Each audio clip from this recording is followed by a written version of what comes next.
दुनिया के साथ भारत को भी अपनी चपेट में ले चुके कोरोना संक्रमण को रोकने तमाम सरकारें आवश्यक कदम उठाने के दावे कर रही हैं। बालाघाट जिले में भी एहतियात बरती जा रही है। प्रशासनिक अमला पूर्ण तैयारी का दम भर रहा है। हर मोर्चे पर सजगता के साथ सरकारी अमले की तैनाती की बात कही जा रही है। जिले में अब तक 1,50,000 से ज्यादा लोग बाहर से आए हैं, जिनमें रेड जोन से आने वाले मजदूर, छात्र व अन्य शामिल हैं, जिन्हें क्वारंटीन कर संक्रमितों की पहचान कर संक्रमण को रोकना एक चुनौती से कम नहीं है।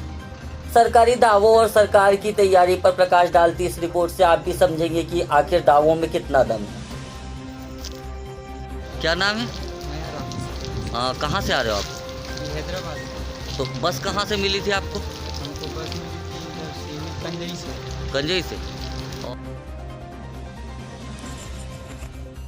बालाघाट जिले में कोरोना ने दस्तक दे दी है। मुंबई से आए प्रवासी श्रमिक में संक्रमण की पुष्टि हुई है। जो आशंका थी वह सच साबित हुई है। अब तक सुरक्षित समझा जाने वाला बालाघाट जिला अब संक्रमण के जाल में उलझता दिखाई दे रहा है।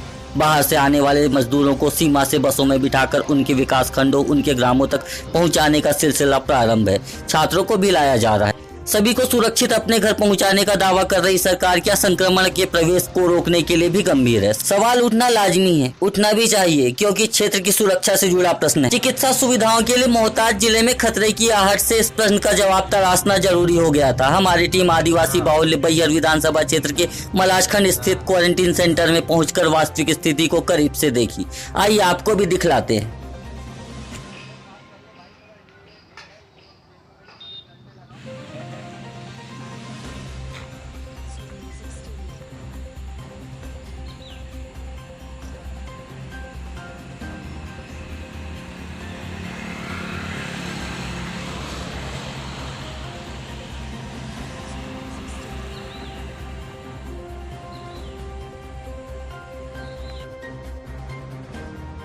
मलाजखंड क्वारंटीन सेंटर में मजदूरों को क्वारंटीन करने की सुविधा नहीं मिली। जवाबदारों ने बताया कि उन्हें होम क्वारंटीन में रखा जा रहा है। प्रश्न उठता है कि क्या मजदूर वर्ग के घरों में इतनी सुविधा है? क्या इतने कमरे हैं उनके घरों में जो बिना किसी के संपर्क में आए वो रह सके? क्या इतनी जागरूकता है? क्या इतनी सजगता है? सवाल तो ढेरों हैं जिन पर प्रशासनिक अमले को ध्यान देना आवश्यक है, तभी संक्रमण का खतरा टल पाएगा।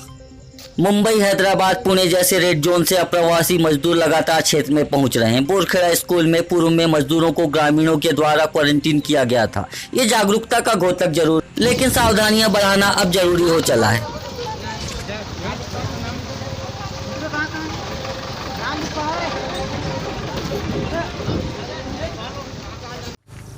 क्वारंटाइन सेंटर में रिकॉर्ड का संधारण कैसे होता है?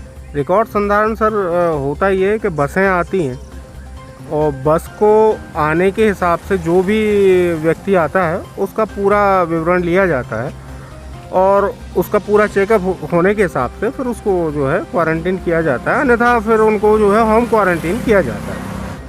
अभी कितने लोग सेंटर में? सर 15 लोग यहाँ पे अभी सेंटर में है हमारे यहाँ। होम क्वारंटीन में है जी, उनको देखने के लिए क्या व्यवस्था रहती है?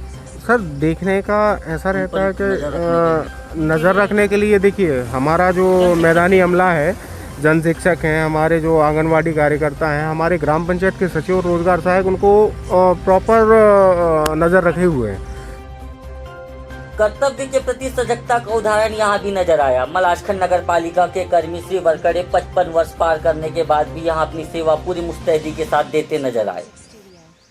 हालांकि नपा में कर्मचारियों की कमी नहीं है, युवाओं की पूरी फौज है, फिर भी बुढ़ापे की दहलीज पर खड़े कर्मचारी पर जवाबदारी डालने पर प्रश्न उठना लाजमी है। विश्व स्वास्थ्य संगठन व सरकारी तंत्र भी कहता है कि अधिक उम्र के व्यक्ति का संक्रमित होना ज्यादा जोखिमपूर्ण होता है। बहरहाल जो भी हो, श्री वरकड़े की कर्तव्य निष्ठा उदाहरण।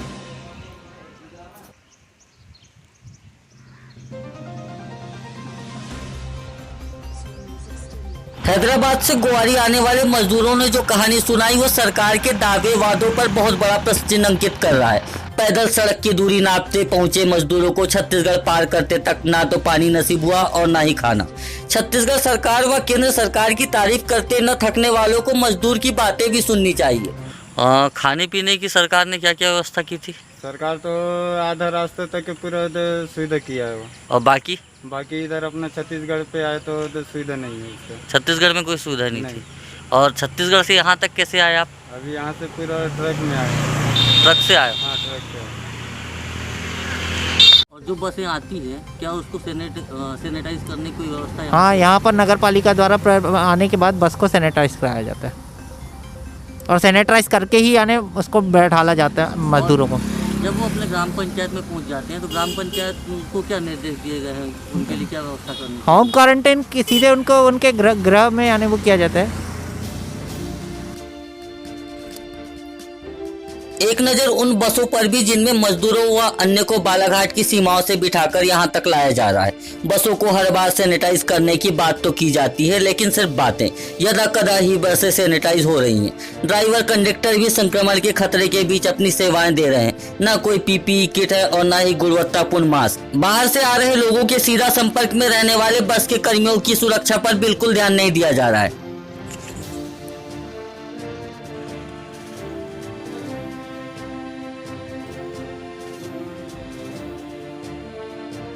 बस क्या सैनिटाइज करते हैं?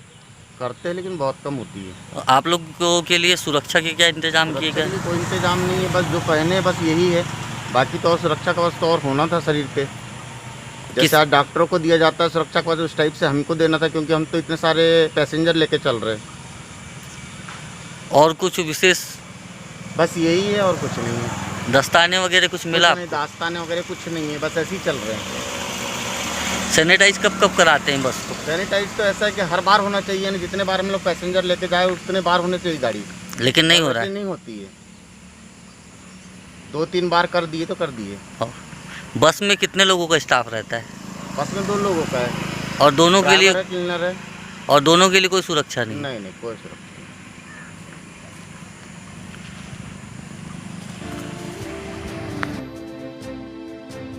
जनपद पंचायत बिरसा एवं नगर पालिका मलाजखंड के कर्मचारियों के द्वारा लगातार सेवाएं दी जा रही हैं। हजारों प्रवासियों से सीधा संपर्क में आने वाले इन कर्मचारियों के चेहरे पर लगे मास्क के अलावा कोई भी सुरक्षा संसाधन नहीं है। जनपद कर्मियों के चेहरे पर तो ब्लाउज के कपड़े से बना मास्क नजर आया, कुछ ने रुमाल का इस्तेमाल मास्क के रूप में किया हुआ था। हम सभी को सुरक्षित रखने के प्रयास में लगे इन कर्मियों की चिंता शायद सरकार को नहीं है। तहसीलदार बिरसा दीक्षा वासनिक व एसडीएम बैयर गुरु प्रसाद की नजर भी कई दफा इन पर गई होगी, लेकिन अब तक इस ओर कोई भी कदम नहीं उठाया गया है।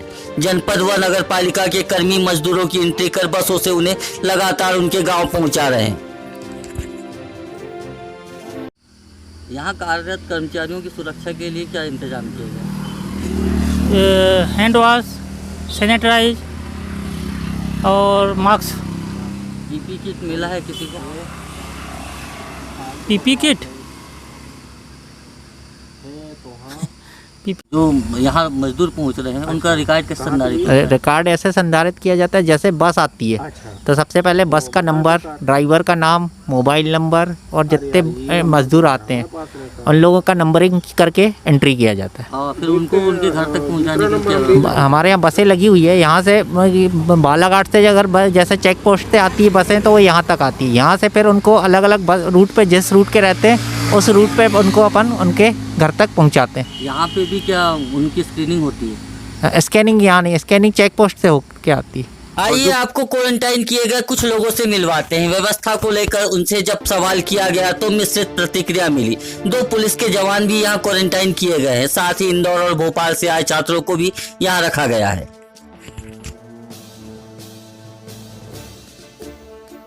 सर मेरा नाम डेमी बेरकर। किस पद पर है आप? मैं खैर प्लांटेशन पे हूँ सर। नगर पालिका जी। क्वारंटाइन सेंटर में कितने लोग हैं नगर पालिका से? नगर पालिका से अभी 11 लोग हैं नगर पालिका क्षेत्र के, और 2 लोग जनपद पंचायत क्षेत्र के। सभी छात्र हैं? जी। और क्वारंटाइन पे 2 पुलिस वाले भी हैं। नगर पालिका के द्वारा क्या व्यवस्था की जा रही है? नगर पालिका के द्वारा संपूर्ण व्यवस्था की जा रही है यहाँ पे। क्या नाम है आपका? विकास कोरवा। आप कैसे आए हैं भोपाल से यहाँ तक? बस से। बस में क्या क्या सुविधा मिली आपको? बस में खाने पीने वगैरह का तो दे रहे थे, लेकिन जो सोशल डिस्टेंस था वो बिल्कुल भी नहीं माना जा रहा था। हर बस में 25-25 लोगों को लेने का था, लेकिन मैंने खुद ने नाम लिखा है 35 से 37-38 लोग भी हो जाते थे। मेरी बस में 37 लोग आए, और जहाँ पर भी अगर बस उतरती थी तो कोई भी रिस्ट्रिक्शन नहीं था, बाकी सबके सब साथ में उतर जाते थे। जो करना है सब कुछ, कोई सोशल डिस्टेंस का पालन ही नहीं किया गया है।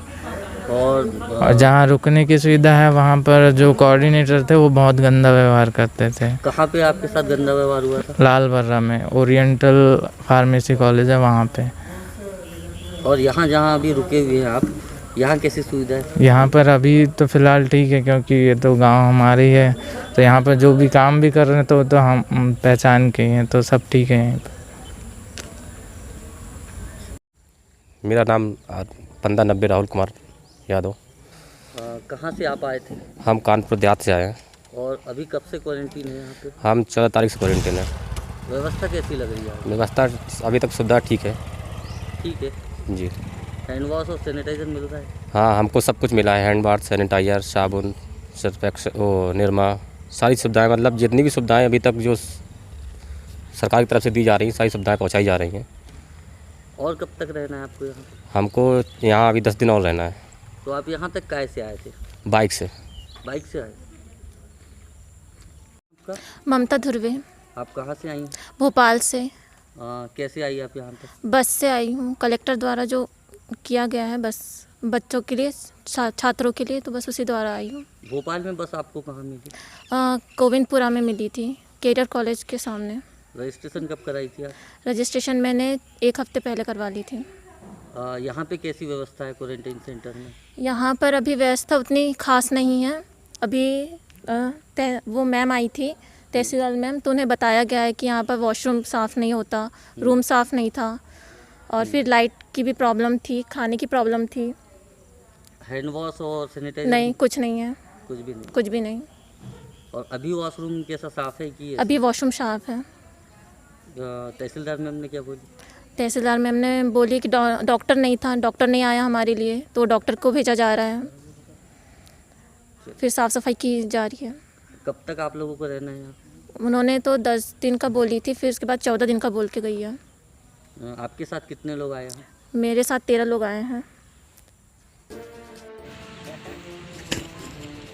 व्यवस्था पर सवालिया निशान तो अंकित हो ही गया था। शाम होते ही नपा मलाशखंड की एक और लापरवाही सामने आ गई। बिजली बंद रहने की वजह से कर्मचारी मोबाइल की रोशनी में रिकॉर्ड संधारित करने की जद्दोजहद करते नजर आए। मेन गेट की लाइट बंद हो गई थी, जिसे नपा मलाशखंड के द्वारा दुरुस्त कराना था, लेकिन अमला नहीं पहुंच रहा था। हमारे द्वारा भी मुख्य नगर पालिका अधिकारी लक्ष्मण सिंह सारस को इसकी सूचना दी गई। सीएमओ का गैर जिम्मेदाराना रवैया फिर सामने था। उनके द्वारा कहा गया कि बिजली गुल है, बिजली आते ही बल्ब चालू हो जाएंगे, जबकि हम मौके पर थे, साफ देख पा रहे थे कि सभी जगह के बल्ब जल रहे हैं। मतलब साफ था कि कनेक्शन में कई खराबी आई थी, न कि बिजली आपूर्ति बंद हुई थी। सामने लगी लाइट भी जल बुझ रही थी। रात 9 बजे तक बिजली व्यवस्था ठीक नहीं की जा सकी थी।